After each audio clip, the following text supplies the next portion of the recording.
સુરતની પાંડેસરા પોલીસની સરાહનીય કામગીરી.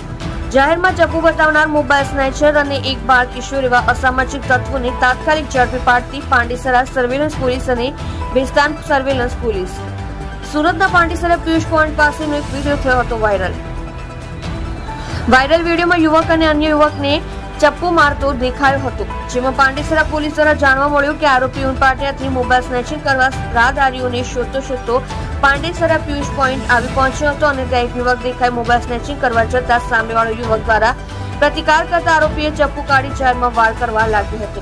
સુરતની પાંડેસરા પોલીસે ગણતરીની કલાકમાં જાહેરમાં ચપ્પુ ફેરવનાર સોહેલ ઉર્ફે અલ્લુ ગુલામ સાદિક ઉંમર વર્ષ 26, ધંધો ટેમ્પો ડ્રાઈવર, રહેઠાણ બિલાલ કોમ્પ્લેક્સ, ઘર નંબર 101, નુરાની પાર્ક, જુમા બાજારની બાજુમાં ઉનપાટિયા સુરશેર તથા અન્ય યુવકની ધરપકડ કરી.